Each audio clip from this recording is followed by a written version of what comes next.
Hey.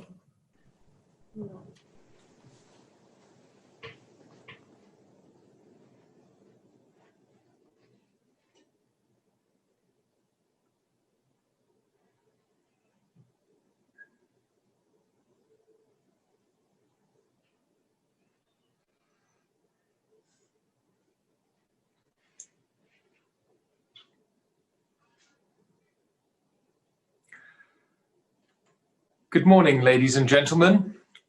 I am delighted to give a short introductory speech on this event on Belarus, not only on behalf of the European Parliament's Foreign Affairs Committee, but also in my capacity as the chairman of the EED Board of Governors.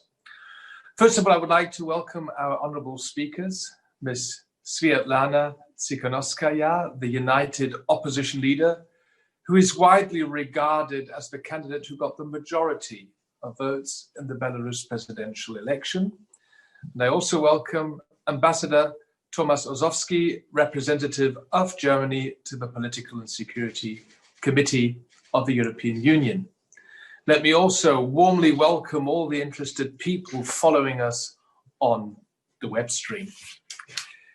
For over a month now, hundreds of thousands of people in Belarus across the country are gathering in peaceful demonstrations.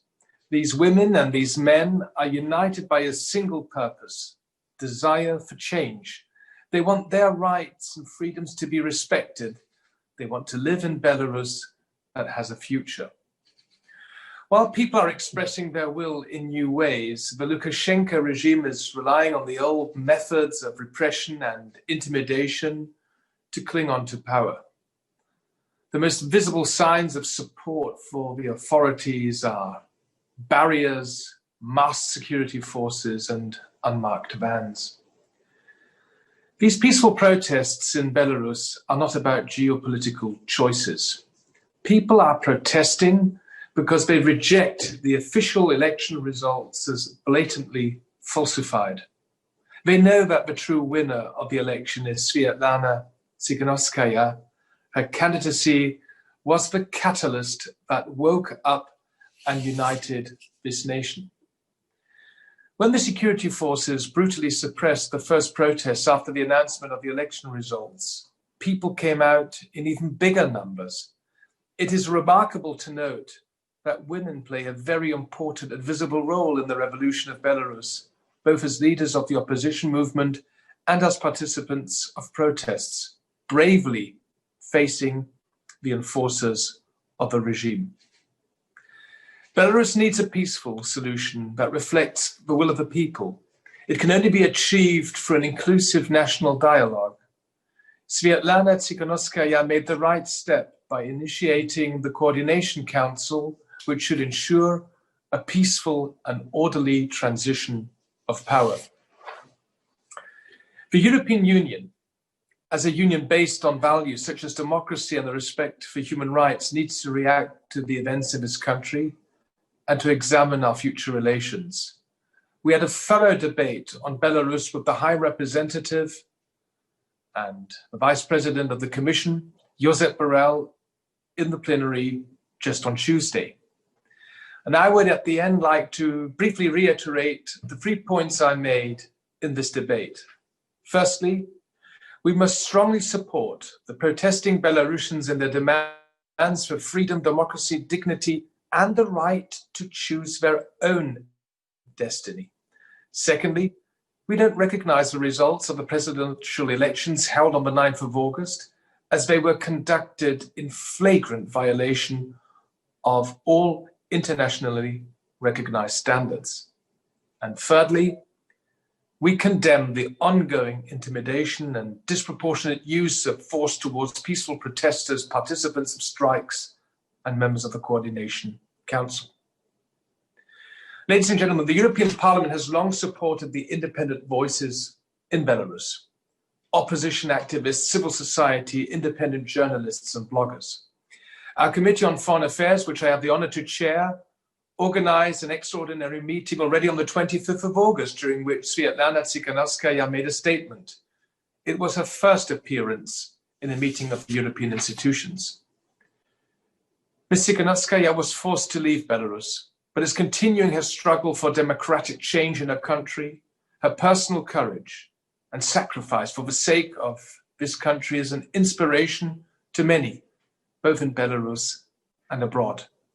She continues to be the voice expressing the demands of the majority of the citizens who voted for her and who continue to defy the authorities trying to silence them. Therefore, it is now a big honor for me to introduce Ms. Svetlana Tsikhanouskaya as the first speaker of our discussion on Belarus. Ms. Tsikhanouskaya, the floor is yours.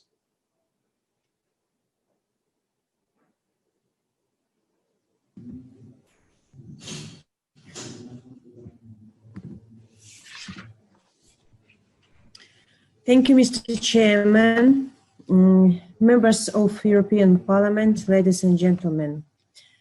The election campaign in Belarus was accompanied by unprecedented violations of national legislation. This included arrests, arbitrary detentions, pressure on media, and the exclusion of three most popular candidates. Lukashenko was unable to win the majority of votes, which is confirmed by numerous facts collected by national and international organizations, as well as by alternative vote counting projects and exit polls. The protests that erupted in Belarus, the largest ever in the history of Belarus, in their aftermath show that our nation is not ready to succumb to the blatant violations of electoral procedures. The demands of protesters and the majority of Belarusians are simple, consistent, and abide by all universal norms. They are immediately cease the violence against peaceful protesters, immediate release of all political prisoners, free and fair election supervised by international organizations. The aggression that the regime responded with to these peaceful protests show that it completely disregards international norms and the will of its people. Abductions, tortures, illegal imprisonments, harassment by the authorities have become the norm in our country. However, we still insist on the dialogue. To resolve the crisis peacefully, I created National Coordination Council. Unfortunately, Lukashenko refused the dialogue with the people. He completely ignores the will of the Belarusian people expressed at polling stations on August 9, 2020, and later in the streets of Belarusian cities. The European Council, the US authorities, and many countries stated that the elections, thus all activities of Lukashenko in the international arena are illegitimate and are aimed not at representing the interests of Belarus, but solely at illegal retention of power. Thus, I ask you to refrain from any official contacts with Lukashenko until the new fair and free elections are held in Belarus. I ask you not to negotiate or conclude multilateral or any other agreements with Lukashenko and other state authorities of Belarus. Such agreements are not reflect the will of the Belarusian people and may be considered legally null and void. I ask you not to enter into transactions or carry out investment projects that involve the alienation of property of the Republic of Belarus, since such transactions will have no legal effect and may be considered null or void. I ask you not to acknowledge as legitimate any agreements concluded by Lukashenko with third countries, as well as not to accept as binding any transactions of commercial companies related to the property of the Republic of Belarus. At the same time, we ask the international community to exert pressure on the regime by way of individual targeted sanctions. Blatant violations of human rights cannot remain a national matter. It is a universal concern, and the reaction of international community must reflect that. Recently, I initiated the creation of the Tarakovsky sanctions list, named after the very first victim of police violence. Aleksandr Tarakovsky was gunshot by police. The list below contains names and positions of both the officers who directly participated in the repressions against the peaceful protesters and the heads of key law enforcement agencies and units under whose leadership those atrocities took place. We all are Europeans here. Staring for democratic principles is not an interfering into internal affairs. I ask you, please don't be afraid to stand for democracy and be vocal about European principles. Thank you for your attention.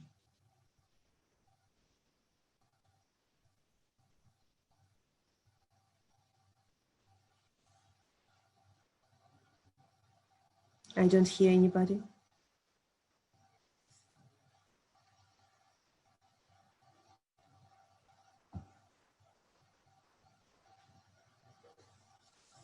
So I believe now, as Mr. McAllister, you announced, I think it would be my turn now. My name is Thomas Osowski. I'm the German ambassador to the Political and Security Committee of the EU, and Germany has right now the rotating presidency of the European Union. And thank you, Mrs. Tsikhanouskaya, dear Mr. McAllister, distinguished guests. We heard, Mrs. Tsikhanouskaya, your message loud and clear. That was very precise what you told us right now. We have been witnessing over the past months a change in the history of the country of Belarus. Russians have shown and are showing their will to freedom, self-determination, to self-governance. As Europeans, we can both deeply relate to that, and we know that such changes do not come about easily. For them to realize, it needs courage, perseverance, and a window of opportunity, pushed open by the course of history and neighbors. The European Union's contribution has very clear goals. We want the voices of the people of Belarus to be heard.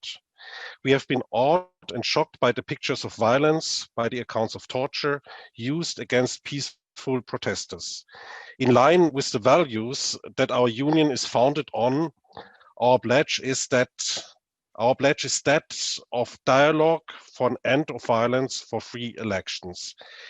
The action that we have taken so far and that we will take aims at the respect of these universal principles. To this end, we have stated that the presidential elections, as Mr. McAllister underlined, in Belarus on August 19th have been neither free nor fair.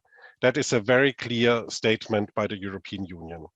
We have repeatedly urged the current leaders of the country to stop the violence and pleaded for an OSCE mission to moderate a process of dialogue and transition. Right now, we are preparing targeted sanctions against the leaders of Belarus. They are not aimed at the Belarusian people, but at those who continue to use violence against the people and who are responsible for election rigging. We also want to do what we can in order to support those who suffer from the consequences of their peaceful protest. This is why the EU foreign ministers have announced an aid package to the Belarusian civil society. We are fully aware that the protests in Belarus are not rooted in a geopolitical dilemma.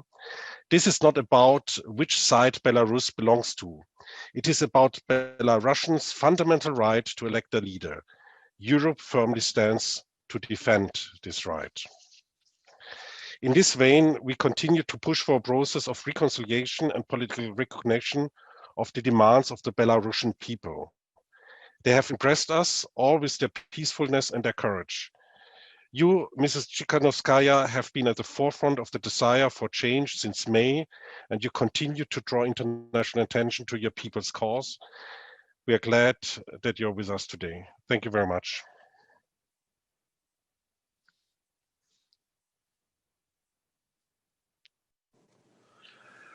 Okay, thank you. Thank you, Ambassador Ozovsky, and thank you, Svetlana Tsikhanouskaya, for your introductory statements. Perhaps to kick off a debate, I would like to ask a few questions to both of you. First of all, Ms. Tsikhanouskaya, from your point of view, what is the future for the Belarusian opposition, given that in the moment, the only member of the Presidium of the Coordination Council to remain in Belarus and is not under arrest, if I'm informed correctly, is Svetlana Alexievich? The second question I have is, do you believe that Mr. Lukashenko will resign? And if yes, in which time frame? And the third question is to the ambassador also, what action should the European Union take to help civil society in Belarus? So perhaps we can start with Ms. Tsikhanouskaya, if she's willing to answer my questions.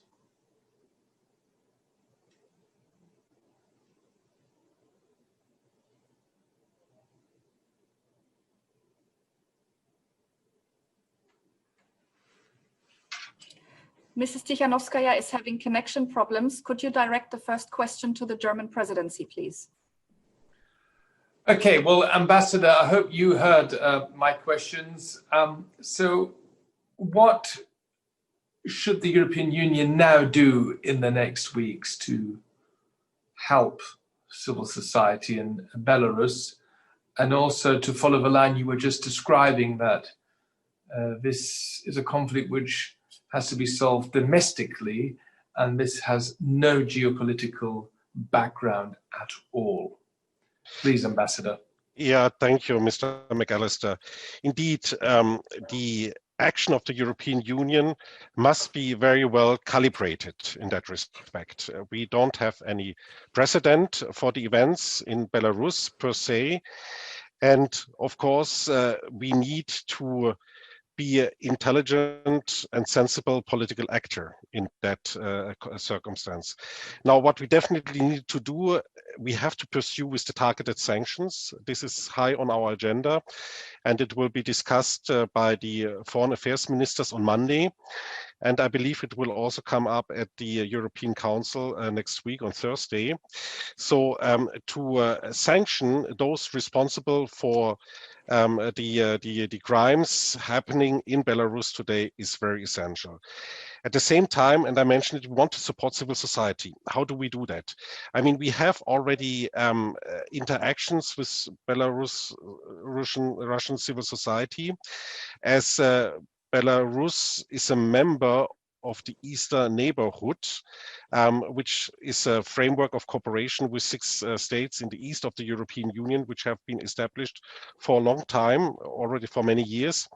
And in that partnership, civil society always played an important role to support structures of civil society, to make sure that civil society can help itself, to organize itself. And we will certainly continue in this vein. And the European Commission is already working on that. I can't yet tell you details about it, but certainly that's an important field of action where we interact directly with the civil society. And then, of course, what I also mentioned before, we support strongly when it comes to political involvement, the role of the OSCE, because the OSCE offers us a framework which is still bigger than the European Union, and where all actors, geopolitical actors, are also involved. Russia is also part of the OSCE, and we hope that it is feasible to make to allow a US OSCE mission. We have been pleading for that to Belarus, because we need to organize to help the Belarusian people to make their voices heard. And the OSCE definitely has a lot of experiences in this field, and that's why we also support the OSCE presidency to push forward. Okay, thank you, Ambassador. First of all, a question to our hosts.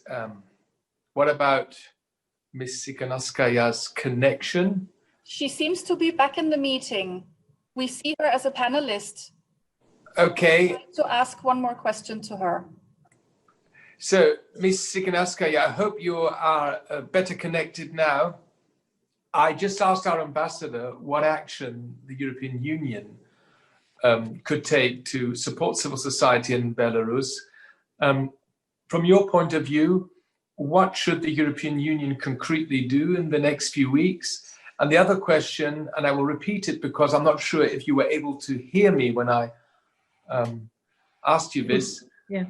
What is, from your point of view, the future of the Belarusian opposition, given that today, if I'm correctly informed, only one member of the Presidium of the Coordination Council is still in Belarus and not under arrest, and that is Svetlana Alexievich. So please, we're happy to hear you once again. Okay, thank you. Sorry for these technical problems. And first of all, I would like to say some words about Coordination Council. We created this council as a body who is initiating dialogue between authorities and nation, because it's a pity, but for more than 20 years, we didn't have a straight connection between these two layers of our country. Authorities are by ourselves and nation by ourselves. So the fact that 6 people from 7 of Presidium can't work now because of different reasons, it doesn't mean that Coordination Council doesn't work. Inside the council, just to continue our mission, we need this dialogue. We want this dialogue. And we offered this opportunity for authorities to start to talk with nation, start this dialogue to come out of political crisis we are in at the moment. As for what Europe can do for us now, I have mentioned already for some steps, but I want to say maybe simpler. First of all, we ask all the countries who can just not to accept legitimacy of Lukashenko in the future, because, and even now and in the future, because what matters is that Belarusian people don't accept his legitimacy. We don't accept him as president. Our people don't want to see him as our president. We don't trust him. We don't believe him.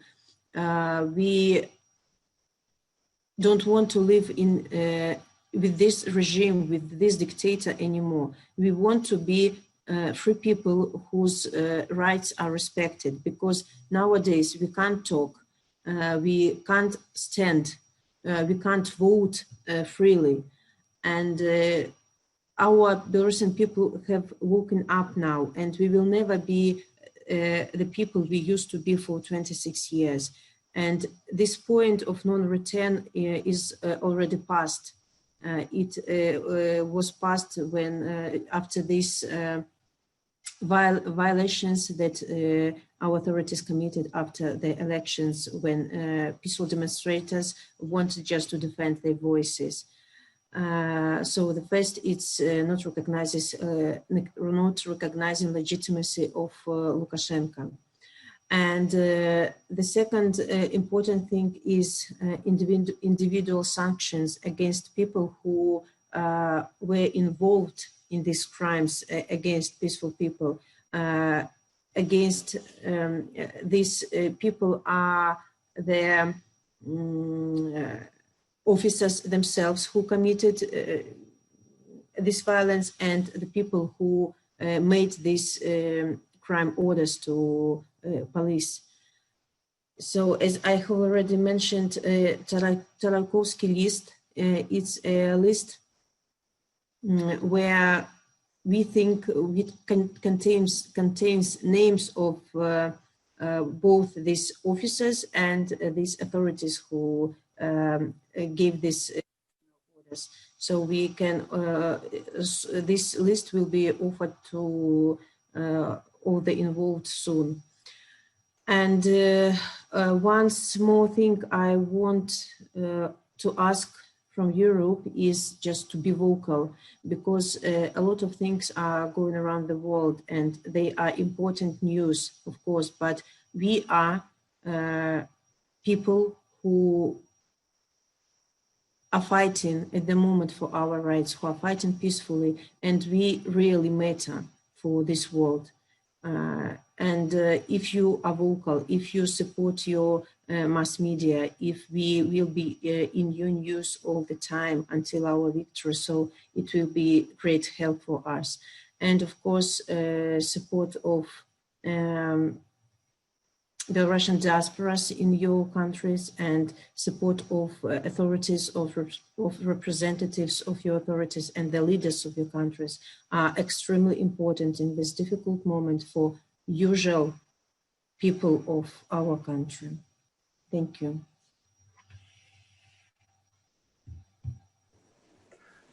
Thank you, Ms. Tsikhanouskaya. Thank you, Ambassador. That's all from my side. I would like to ask our hosts, how do we move forward now? I guess I now hand over to Miriam Lexman. Yes, please. Miriam. Thank you very much, David. Thank you to the EET for organizing this event, and thank you to our guest speakers and all guests, and especially Ms. Tsikhanouskaya for joining us. I have the pleasure now to welcome our three speakers and guest speakers and participants of the discussion. Ales Beliatsky, who is a former prisoner of conscience and person I followed his life quite closely because I followed Belarus and the fight of Belarusian people for their freedom and democracy. And Ales is one of those people who represent this fight for many, many years. And he's a director of Viesna, a human rights organization. I'm going to welcome Hanna Lyubkova, who is a freelance journalist and researcher. She is a non-resident fellow at the Atlantic Council, and she has published worldwide about the situation in Belarus, and she's someone who is trying to bring the attention of the world to the developments in Belarus and to the fight of Belarusian people for freedom. I would also like to welcome my colleague, Dietmar Köster, who is a member of the European Parliament, and he's coming from Germany, from the Socialist Group. Because Dietmar has to leave very, very soon. Sorry, there was some kind of confusion. Because Dietmar has to leave very soon, I would like to ask a first question to him. My question is, Dietmar, maybe, and I will come back to this because I'm also from the part of the European Parliament, but what do you think? Yes? Miriam, very sorry. Dietmar has already pulled out of the meeting. I think he had to leave already. I'm very sorry. Okay, sorry, because I saw him previously on the screen, but then obviously I don't see everyone who is on the screen. So, okay, I'm so sorry for this confusion. So in that case, we have Ales and Hanna with us, which is I think a great combination of a person who followed the fight, as I said, for many years, and Hanna, who is a younger person who is trying to bring the attention of the world to your fight for freedom of your own country.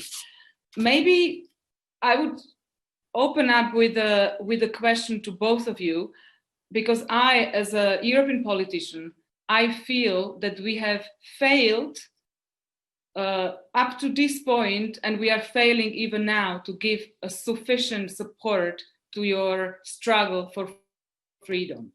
And if you look back in the relationship between the EU and international relationship and international communities and our attitude towards Belarus, where do you think we should have done differently? And I would maybe look now in the past, and we'll look into the future in the next question. I don't know who wants to start. If Alice, would you like to start? Да, я могу. Олесь Беляцкий, I will speak Russian, я буду говорить по-русски. Но на самом деле, как мне кажется, вот 26 лет правления режима Лукашенко, по большому счету, они-то имеют одну парадигму поведения. И он достаточно последователен на протяжении всей этой четверти века, ожесточенно воюя с демократической частью общества. Раньше это были одни политические силы, сейчас они изменились, и последняя кампания, она была представлена вообще новыми личностями, новыми фигурами. Но его позиция неизменна. Есть только он, есть его ближайшее окружение, и больше никого нет. Под большим деревом трава не растет. Вот это, так сказать, принцип его последовательной политики в Беларуси. Ситуация поменялась у нас, наверное, за 25 лет только в том, что если раньше его поддерживала значительная часть белорусского общества, в основном люди, ориентированные на постсоветские ценности, пенсионеры, люди маленьких городков, люди, ориентированные на Москву, на Кремль, то за эти 25 лет произошли довольно серьезные изменения, выросло новое поколение, которое уже смотрит на Минск как на столицу своего государства, и для которых национальное государство является какой-то ценностью. Для их ценностью являются права человека, право на нормальное окружение, на экологию, на нормальные человеческие отношения, на нормальный суд. Но это то, что сегодняшний режим практически дать не может.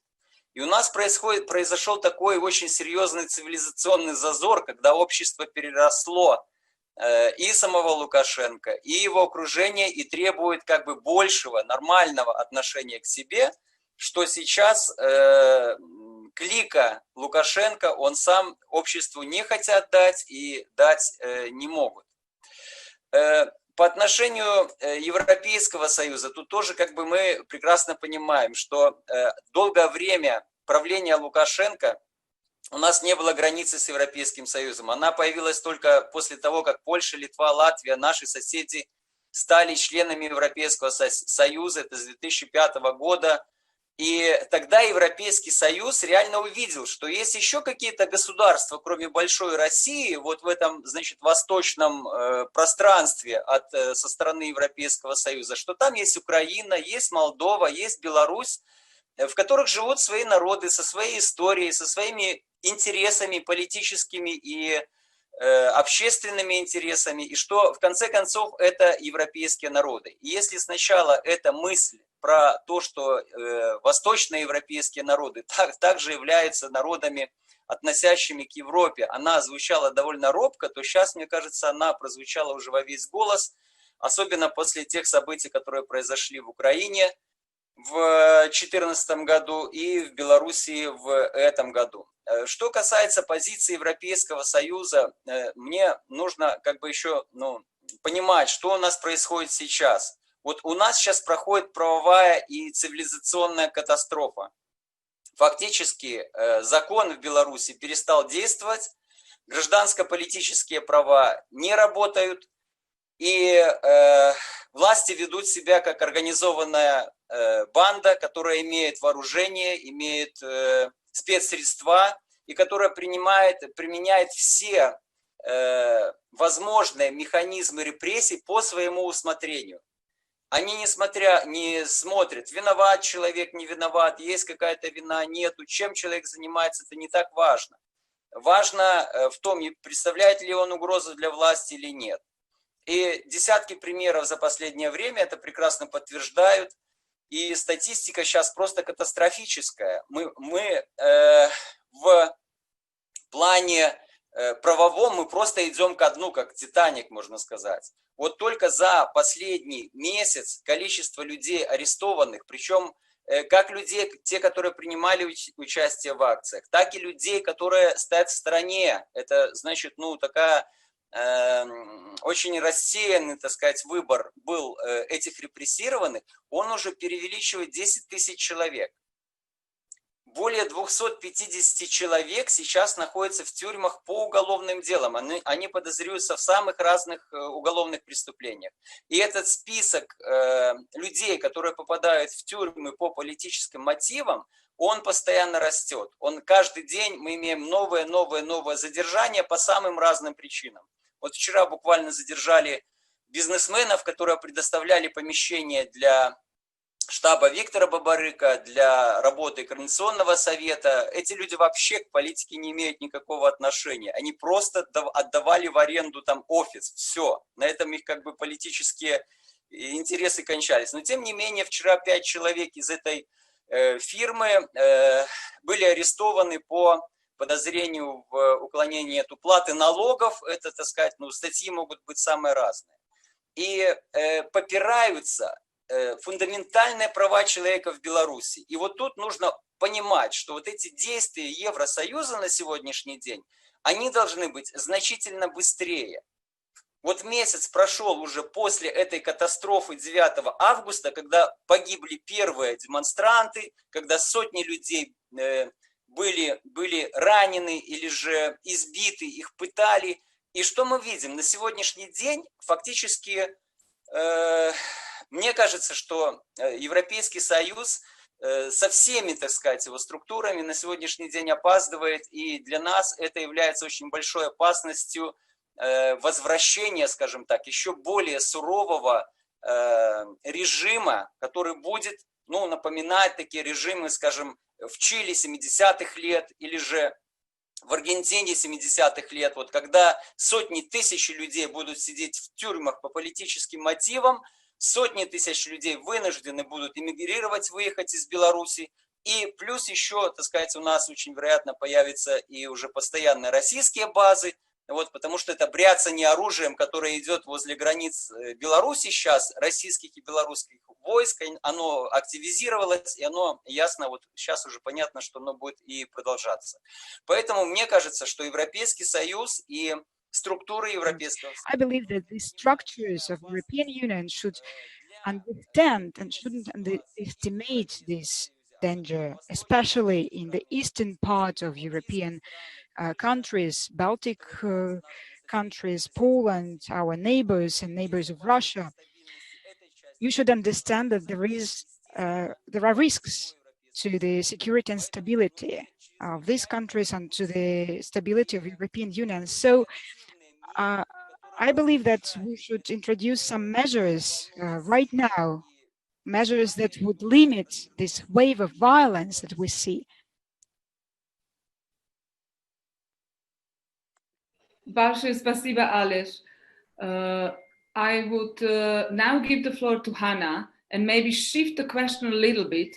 And I would like to ask Hannah, are you willing to speak English? Because there is a problem with the translation, unfortunately. I was listening to Ales in Russian, but I realized that the people who tried to listen in English, that they were unable to have the translation. So Hannah, if you could speak in English, and then I hope that they'll fix the translation until I give the floor back to Ales, or maybe absolutely. Yeah, sure. Thank you very much. Maybe if you could focus, because the last appeal of Ales was practically that the EU should do our utmost in order to stop the violence and secure peaceful transformation in Belarus as such. And also, I mean, he pointed out very well that the instability in Belarus is creating instability, geopolitical instability in the whole region, including instability vis-a-vis the European Union. So maybe if you could elaborate a little bit more, what concrete do you think would be the best steps the EU should take? And I would maybe highlight the question of sanctions, because probably you have followed that the EU is coming with a list of individuals who should be on the sanction list, and there is a discussion if Lukashenko himself should appear on the list or not. So maybe your views on these issues would be very valuable for us. Thank you. Sure, thank you for the excellent question and for the introduction. Well, first of all, let me just also come back a few years ago and kind of explain what's been happening in Belarus, because I think it's important to understand so that we know what should be done next. I think what is missing is that this mobilization and self-organization of Belarusians is a trend. This is not something that happened just a few weeks or few months ago. This has been happening in the past years. And people have been expressing their discontent kind of continuously, and this has been on the rise, this widespread grassroots movement. So Belarusians have already shown that they're ready for change. They're ready for a new democratic, free Belarus. What we see now is, as Alice mentioned, and I think as the world has already seen, is this unimaginable level of violence against, again, these are peaceful protesters. So, the authorities are reacting with extensive force. There are tortures. As Alice mentioned, 10,000 people have already been arrested, and it's been just 1 month. And I don't even mention those months before the election, when even more people, a lot of people have been already arrested. How is the EU currently responding, and why is it not enough? Well, because grave concerns and this kind of critique will not impress Lukashenko. He is the one who relies on force, on his security forces, and kind of that's what he that's what he uses, right, against people. That's what he understands. So I think that unified and strong position from the European Union is now crucial for Belarusians. The large part of the population, basically the majority of the population currently, do not accept him as a legitimate president. Belarusians have made their choice. They've elected Svetlana Tikhanovskaya as their president. So that's what should be respected. And that's what the European Union should amplify, should reinforce, should help. It's a new reality. I think for years, and I think Alice already mentioned that, but for years, the European Union has been ignoring actually that, there was this comprehensive, the lack of comprehensive policy from both the United States, but also the European Union. And that's what helped Lukashenko kind of make his power, his position more secure. And basically that's, the effect of it, the consequence of it, we've been seeing now. So what should be done? Firstly, again, unified and strong position. You mentioned sanctions, and I know that the European Union has been preparing, and Svetlana Tikhanovskaya has compiled a list of people who might be like on the sanction list. And that's very important. These are targeted sanctions, political and economic sanctions against people who are involved in this political crisis. Firstly, those people who rigged the election, but also people who have been involved in tortures of peaceful protesters. Again, that's the heart of Europe, and we are talking about tortures. This is a new reality.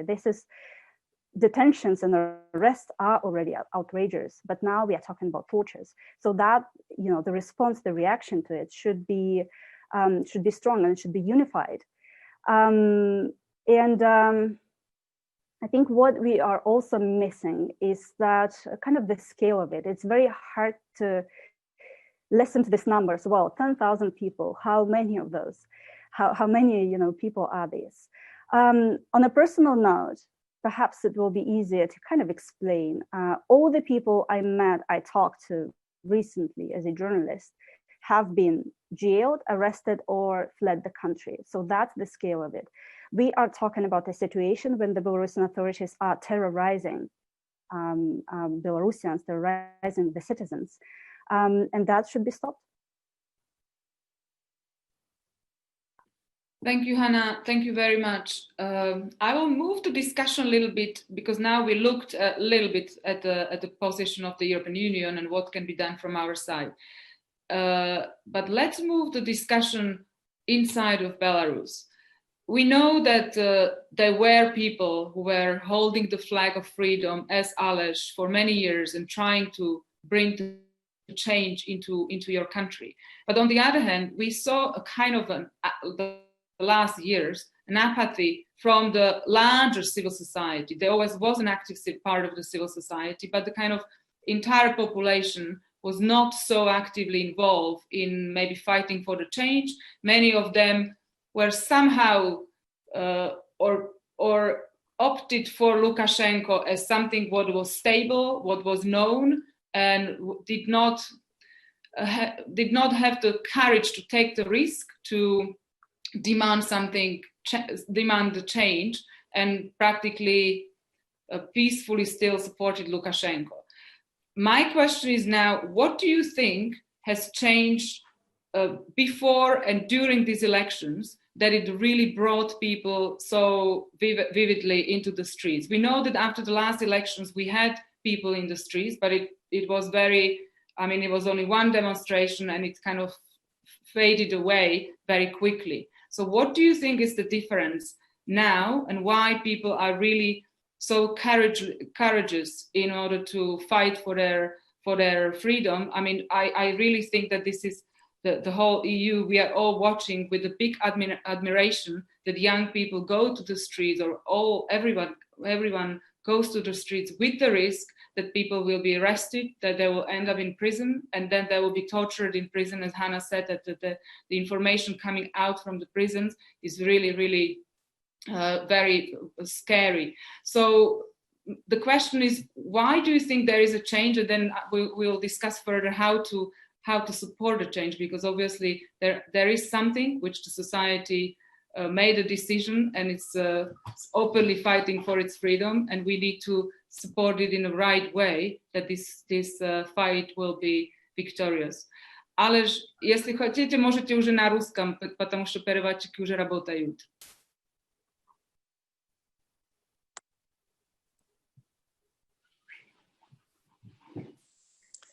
Кто будет первый? Who will be the first one to answer? Да, ну, well, in order to support this fight, we have different alternatives. You've already mentioned these alternatives. In order to support people in these democracy demands, in these values of human dignity, as Svetlana already mentioned, there is an alternative, there is an option that I find very efficient. Provide for free visas for Belarusian people. Provide for less bureaucracy. When you apply for a visa, you will give wonderful support in this process of democratic search, democratic fight. As for the Belarusian society and what was the change in these approaches, I believe that the main change consists in the support of Lukashenko, the change in his circle and the change in the views of our society. This change happens in these years when we faced with economic stagnation, when his constituents, people, all people, those who live in provinces, suddenly faced an economic crisis. They didn't have good outcomes. They, at some point, faced a difficult economic situation. And an ordinary constituent understood that Lukashenko lies, especially during this pandemic, COVID-19 pandemic, when this official statistics was not reliable. And all these actions we've seen during the presidential campaign, million people who participate in these political processes at some point understood that it's a real fact, a fact that we witnessed as civil society experts before, but now these people realize that their votes are stolen and that nobody listens to them.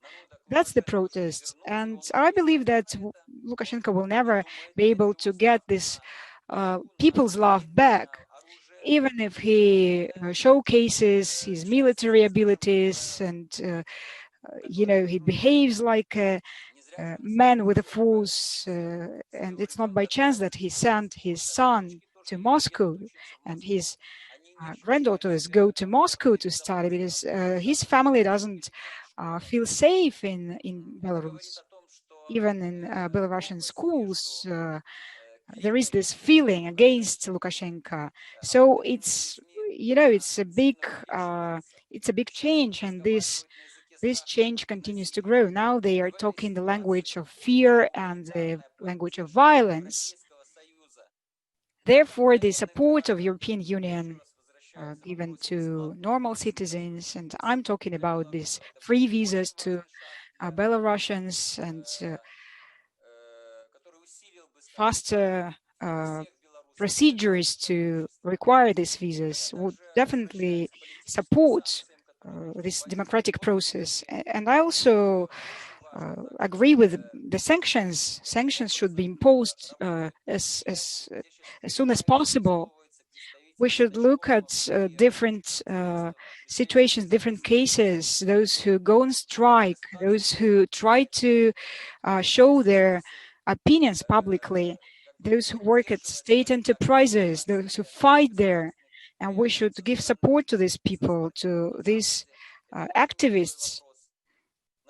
It's also a matter of support to this movement and the support to civil society, because even if the support provided, and it was provided in the past at state level, and the government, the authorities, and the nation itself received some support from abroad, I believe that now it's time we enhance the programs that target civil society development and new initiatives that continue to grow, continue to be launched in different towns, in different cities. So this support from people to people, those who don't agree with the local administration, but those who agree with the people, that's the strategic and key point. It is very important to send a clear signal to Russia, a clear message saying that what happens on the border, Russia and Belarus, and the forces that Lukashenko hopes for, Russian forces, as well as political support of his regime, Lukashenko's regime, information support to the regime. You know that a number of Russian propagandists and journalists came to Belarus, to the state television, and continue to apply these propaganda methods. We see this propaganda war against Belarusian people. So Russia should get a clear message that's interference into the internal affairs of Belarus, and it will cost them a lot. It wouldn't be a normal dialogue with Russia. And we should do it right now. We should do it as soon as possible, because all these actions within 1 year or within some longer period would probably undermine these democratic movements. Therefore, I appeal to the European states, please don't waste the time. Help the Belarusians. Help us in our fight against this tyranny. As a member of the European Parliament, I just want to support and thank you for these words, because these words are helping us as politicians to navigate the European structures in such a way that we'll be efficiently answering for your calls. And there are a couple of questions and a couple of very important decisions we'll have to make in the next days and weeks, how we shape the European policies vis-a-vis Belarus and vis-a-vis Russia, which will definitely influence also the future of your own fight and for your future. And I can only support everything you just mentioned, but I'll come back to these issues later. I will, maybe Hannah, if you could, if you have something to add to my question where I asked what has brought the civil society or the population of Belarus to this point from the previous apathy to this very courageous fight, but maybe if you could elaborate a little bit more, because you mentioned that you are in daily contact with those people who are going to the protests. So maybe if you could elaborate a little bit more, if there are changes in the moods in the streets, if the people are not losing faith or losing any hope for a change, or if there is still something what we can support. So maybe if we can elaborate a little bit, just that we can imagine a little bit. Of course, it's very difficult, but what is going on in the streets among people? If there are any shifts and changes, or if the kind of strength remains despite of all the difficulties and challenges. I think we can absolutely say that basically people are staying defiant and resilient, because for the last 5 Sundays, more than 100,000 people each time have protested over a rigged election. So this protest doesn't stop despite all the threats, all this, beatings, arrests, detentions, tortures that had happened in the past weeks in Belarus. It's unique because these are some of the largest rallies that has happened in the history of the modern Belarus, right? Instead of scaring people, Lukashenko has united them even more. This has happened for several reasons. Some of those were already mentioned. This is police brutality. These are blatant lies of the authorities over the result of the election, the outcome of the election. And it's actually very interesting. The elections have been falsified, have been rigged before, but this year people feel that they are the majority. And they definitely feel that Lukashenko lied to them when he announced that he got some 80% of the votes. How would he convince the majority that they are the opposition when they feel that this is actually the whole population? So this kind of feeling, this confidence that these people are, again, the majority, right, keeps the protests, keeps this discontent alive, right? At the same time, the demands of the protesters have not been met, so they don't feel that these crimes have been investigated. Lukashenko did not leave his office, so their demands have not been met, and they would keep protesting, right? At the same time, as we mentioned before, there is just no rules at all at the moment. There is no legality. The authorities basically invite, I would say, or enforce, those kind of security forces without any insignia. Currently there are people who don't have any like identification signs on themselves and insignia, who just wear uniforms. These are not just even police officers. We don't know who they are. So these people are roaming the streets and beat people with batons. And this is just illegal. And I do support what Alice said, that this, the reaction of the European Union, or the world actually, should come as soon as possible, because this is happening right now. As to the mood of the protesters, I think people more and more understand that they have to be defiant. They have to resist in a peaceful way. And they don't really have any other choice at the moment, because I think there is this understanding that if they stop, the repression, even more, even a higher level of repression would come. So I don't feel that this would stop. At the same time, I want to kind of remind again and to acknowledge the fact that the level of repression is already high, and the action should be done, as soon as possible. And to add to the list of what should be done, sanctions, support civil society, support Belarusians, free visas.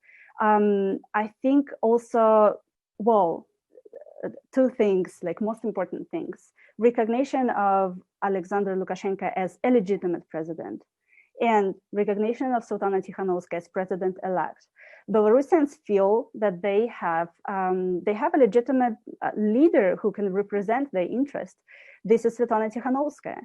So they voted for her. She is an elected leader, an elected president. At the same time, making Aleksandr Lukashenko illegitimate president would make him toxic for other countries, such as Russia, or even China, and that would have more effects. That would bring some impact. Thank you very much, Hannah. Maybe I will move a bit further, and I can assure you that now the European Union is discussing in what way to show that Lukashenko is no longer recognized as the president, or practically after the oath he should take as to be inaugurated in his next term. Since that moment, he should not be recognized by the European Union as the president of Belarus. And of course, there are lots of practical steps to be taken in order to show this position. But maybe I will ask you one question, which is an issue I'm personally struggling with the last couple of weeks. The European Union has allocated 50 million as a help to Belarus as a humanitarian aid practically during the COVID crisis. This money has not arrived to Belarus yet, because we were trying in the European Parliament to slow down the process of this money going to the regime just before the elections, and practically supporting one side of the political fight and struggle. My question is now, what if this information is being discussed in the civil society? What do you think would be ideal way of the EU to take the next steps now? Because obviously, in one hand, there is a humanitarian aid the European Union wants to share with the people of Belarus. On the other hand, we don't want that this money is going to support the regime.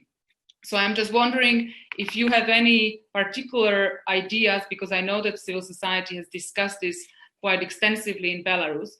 What do you expect from the European Union to be done in order to or how this money should be handled, because they were practically already allocated to Belarus, but now the question is how to bring them into the country, and if at all.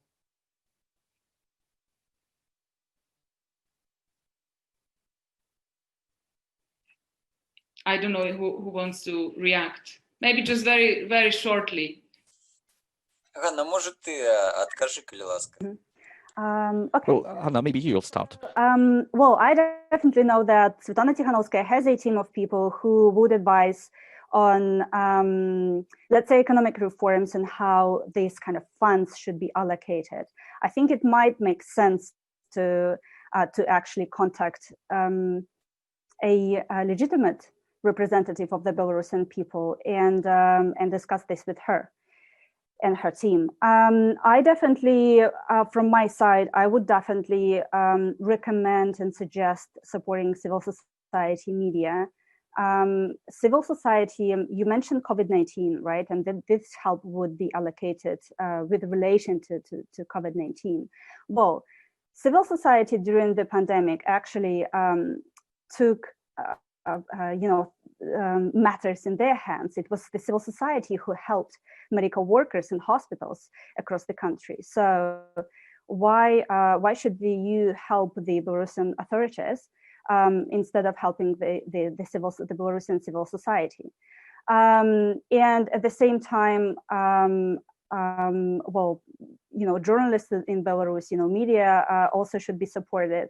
So there are, I would say, just to kind of wrap it up, civil society needs help, Belarusian media needs help, and in terms of potential allocation of resources, I think this should be discussed with legitimate representatives, national leaders of the country. Thank you very much, Hannah. Maybe I'll stay a bit longer with you, because you mentioned a couple of times the support to independent media in Belarus. In what way do you think this should be done in an efficient way? And also, how the EU could respond to the threat of larger disinformation campaigns coming from Russia? Because obviously this is something what we have seen in Ukraine during the Maidan. We know that this is happening now in Belarus. We have to admit that the disinformation campaigns are not only targeting Belarus, but they're also targeting EU member states and our citizens, because obviously the aim is that we don't stand by Belarus and Belarusian people.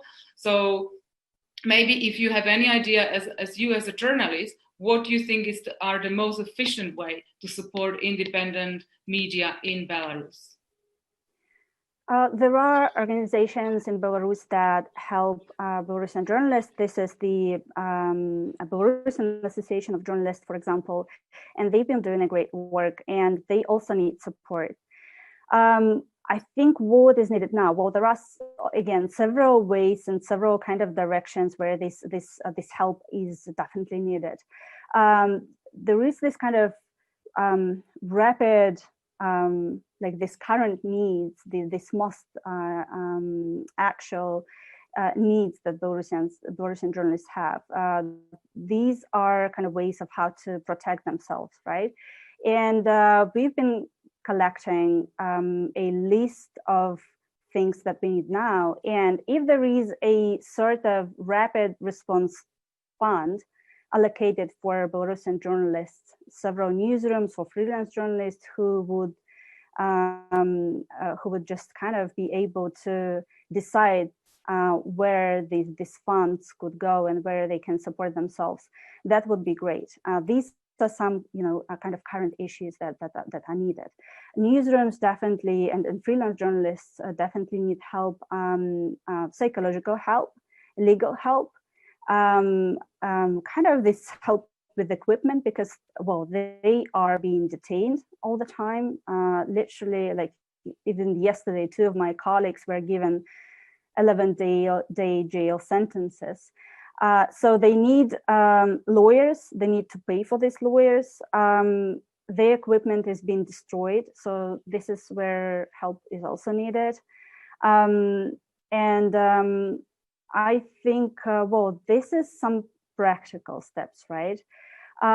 This psychological support, this psychological counseling, which is also important, and I think this will kind of become even more important in the future. Then I imagine that what also kind of our newsrooms now, there is a lot of solidarity among journalists at the moment. Today, actually, all major websites did not publish, independent websites did not publish pictures on their websites, on their main pages, because of those photo correspondents that have been jailed. And this solidarity is very much needed with Belarusian journalists. And I know that my foreign colleagues express their solidarity, but I think more should be done here as well. They are just being arrested regularly for doing their job, and there should be more reaction.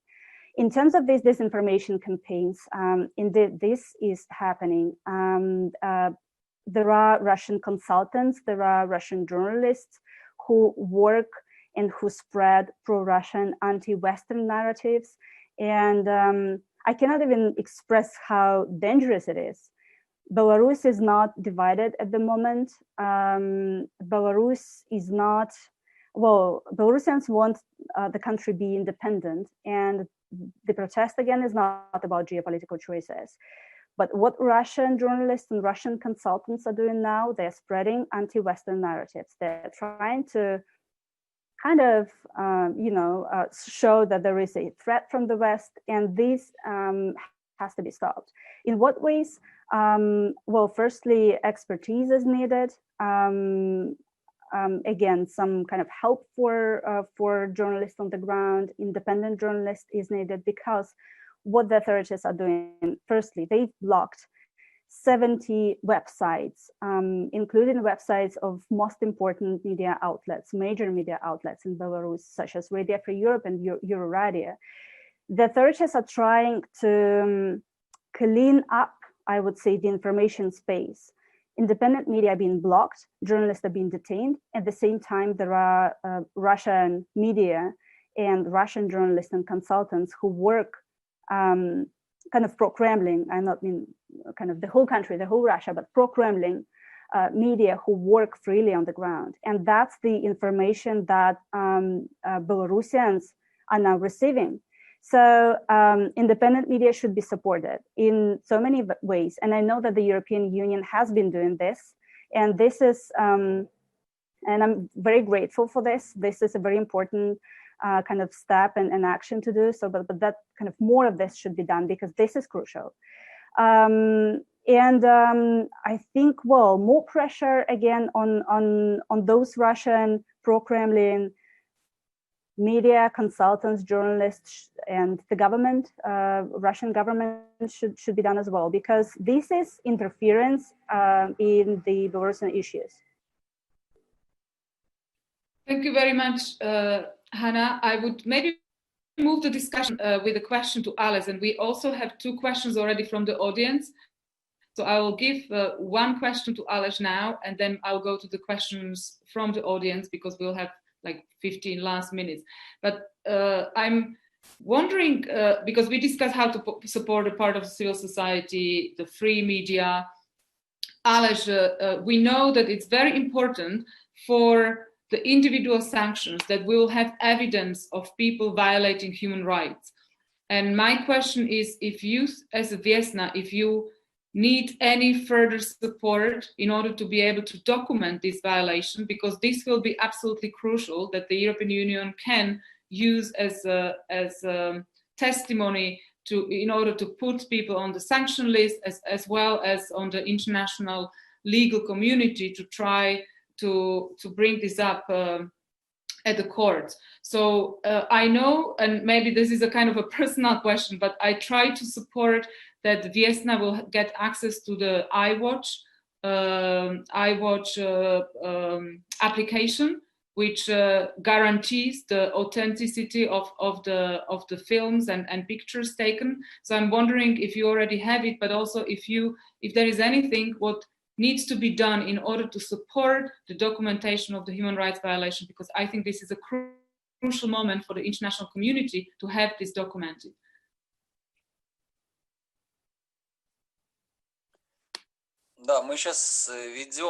Yes, we are trying to document all the cases of tortures, and we are trying to create lists of people who were detained and tortured and beaten. It's an ongoing process. And we came to the conclusion that this violence that we've witnessed just after the elections,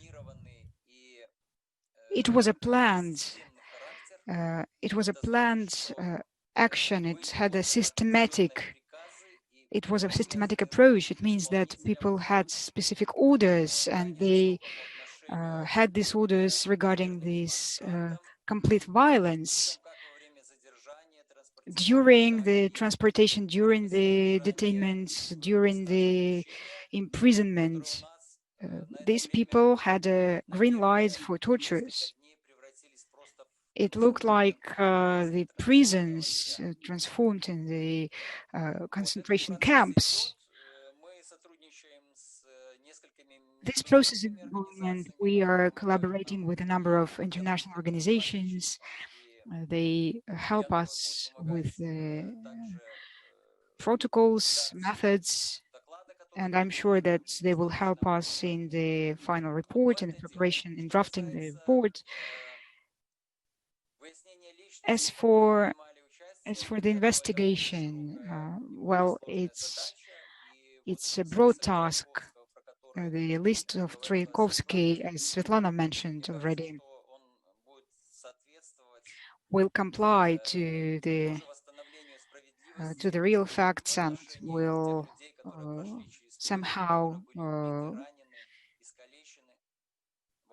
give justice to those people who faced this violence, were beaten and tortured. We are participating in this, we're participating morally and politically in this process. We fully support the creation of this list. We also help different social organizations, those who involve journalists, different public information sources. We will analyze all the data published on these sources, and we will try to have a clear picture of what happened. We continue to receive and see new faces, new surnames, new personalities that were connected directly to these violent events, and I'm sure that it's a very important task right now, because our legislative framework is not working, and no cases, no files were received regarding these violent actions, regarding these tortures. Some of the people who filed complaints regarding these tortures were once again accused of different crimes, and therefore many people who faced these tortures scared. Some of them had to leave Belarus, and I'm sure that these people are important witnesses, and this process of justice should go on, should be in process. It is very important that it happens in Belarus, and it is also very important that we involve international mechanisms. We use these international mechanisms that are available right now and that might be created in order to help Belarus. We know that in the nearest future, we will probably have a special committee that will investigate these tortures in the European Parliament, and we welcome this initiative. We will help them with information, with data available regarding these tortures, and we seek this investigation. Of course, we seek this transparent and fair investigation. We will have to make more pressure on our colleagues that because the decision about this special committee is already in the pipelines, but we hope that it will be taken very soon, because obviously we understand that the time is a crucial moment at your fight for freedom, and in our support that to be efficient, we have to move and act quickly. There is a question from the audience. Maybe if both of you can answer very briefly, because there was a discussion about the constitutional reform. We know that Lukashenko was supporting this for the time being. At the very beginning, the Coordination Council was also discussing to start a kind of discussion about the constitutional reform.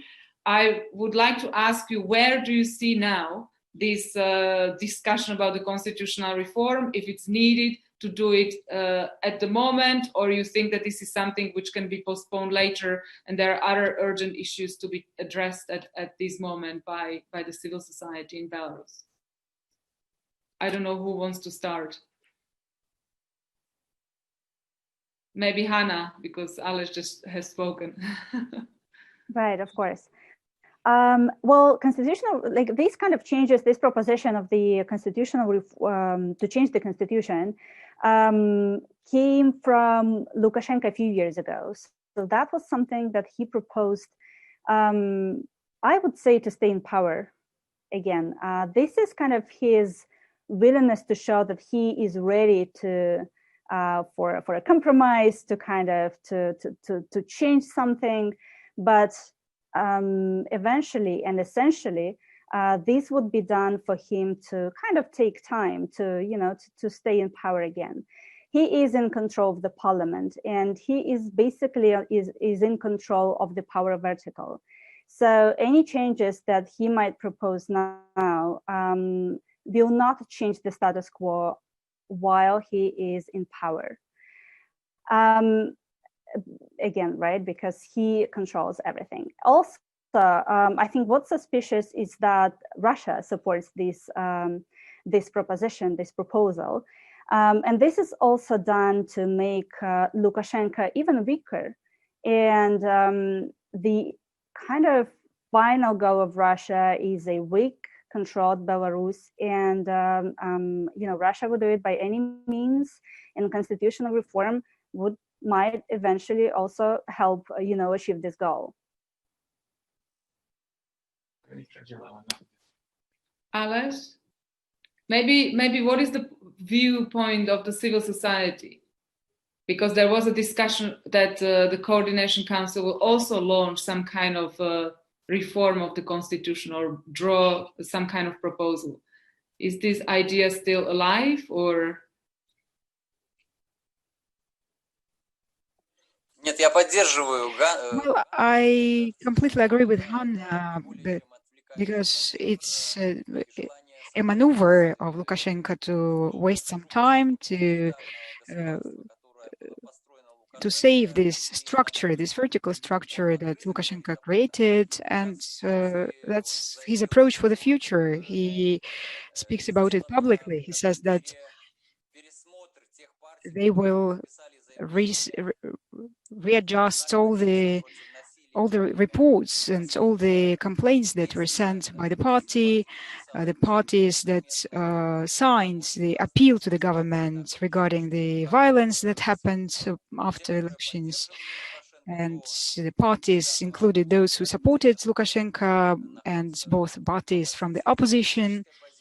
So they appealed the government and signed this appeal, this address, and we will see some disruption in the parties, because the number of parties that were registered in Belarus will probably decrease, because there will be only parties that support the current authorities, and they will probably create additional parties, those who might be used in the promotion of this constitutional reform idea according to Lukashenko's plan. Well, I don't think we should have some illusions regarding these methods. It's just a way to penalize the public opinion and international interest regarding Belarus, just to undermine this process. Thank you very much, Spasiba, Aleš. Maybe final question. We have 5 minutes to the end, or maybe one before the final. Russia. There are voices also from the civil society that Russia should be involved somehow in the dialogue about the future of the struggle of Belarus for changing the destiny of the country.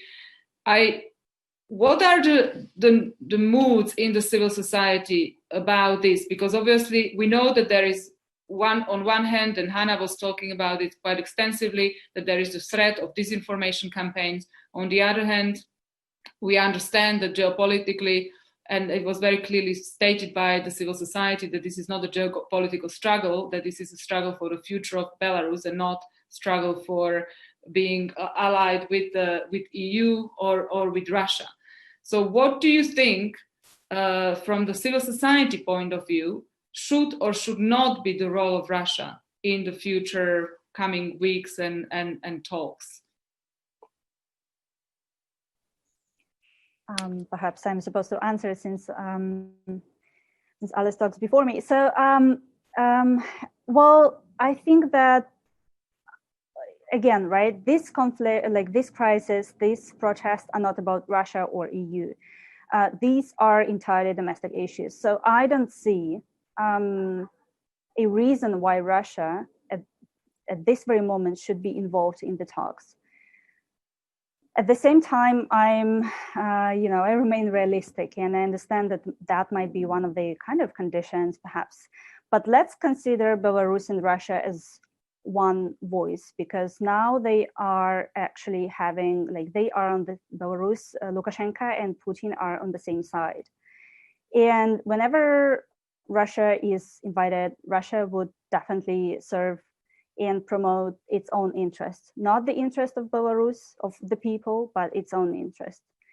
And if Russia is invited as having the same position, let's say, as Belarus would have, or any other part would have, like any other partner, that would be dangerous.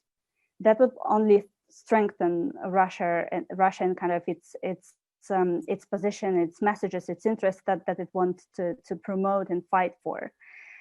I think that currently the dialogue that was offered by the Coordination Council and by Svetlana Tikhanovskaya herself was a dialogue between Lukashenko and the people. And that's how we should look at this conflict, at this crisis that is happening currently in Belarus. Thank you. Ales, would you like to add something? Yes, I would say that we are not politicians. We fight for civil rights, so we can say openly our stance. Our friends from Russia, human rights defenders in Russia, those who in the same situation as we are, we face this pressure from the authorities. We face the lack of human rights, both in Belarus and Russia. And the last case with Navalny, for example, goes beyond any sense. And it shows that the Russian regime is no better than the Belarusian regime. And it's even worse because they have nuclear weapons in their hands. And they have more forces, they have more alternatives, military alternatives, which Lukashenko doesn't have. However, right now, we understand that the Russian authorities don't want any changes in Belarus because it's a dangerous experience, because they think that the Belarus will become an example for Russians, and that they might face at some point this revolution, and that might be a danger for the current government. That's why they support Lukashenko. It's inevitable. However, they will never be able to bind Belarus forever to Russia. These imperial views, imperial desires of Russia, we understand that for the last 10, 15 years, they've been willing to show this imperial approach. But once they will see that there is no regime, there is no tyranny, and these democratic freedoms are not limited, there is a danger for Russia in this approach, in this situation. We should understand clearly that the problems that we are facing right now regarding this nuclear plant in Belarus, this project sponsored by Russia, that it will be launched started up in November. This plant, this project is a leverage in hands of Russia with regards to Lithuania and with regards to European Union. And it is a very dangerous item in this case. Therefore, we should consider this Belarusian question in a broader sense, because European Union, I've already mentioned it, should formulate a clear message. Of course, we should continue to work with the Russian society. I support and I share these fears. I'm quite an optimistic person regarding this situation. However, these fears in Russia are real. They will face some democratic changes, but we should be ready to these changes. We should comprehend these risks of forced conflicts or some other consequences. We should minimize these risks, both to us, to European Union. It's important. That's why we continue our collaboration with human rights defenders. We continue to work with media, and they are the only partners we have right now. And we will continue this work. Thank you very much to Aleś Beliacki. Thank you very much to Hanna Liubakova. Thank you very much to the European Endowment for Democracy to putting this event together. I personally have to say that I have been very much inspired to continue my work to support Belarus, but also I have listed a couple of ideas. Aleś and Hanna have mentioned the concrete steps we in the European Union have to take in order to support your struggle. And also, I mean, what I think what is absolutely vital, and maybe this is a message from this discussion, is that we, every one of us, European citizens, we should do in our place where we are the most to express our solidarity with the Belarusian people. Me as a politician, journalists who are colleagues of Hanna, or civil society, European NGOs, finding your partners and express our solidarity with the struggle of the Belarusian people for their freedom. I come from a former communist country, from Slovakia, and my parents and my family have been involved in the fight for the freedom in my own country. And I remember as a child the discussions, how much of a support it was if there was any solidarity, expression of solidarity coming from abroad. So I would like to encourage everyone who is part of this discussion today, please find a way how to express solidarity with our sisters and brothers in Belarus. Živie Belarus.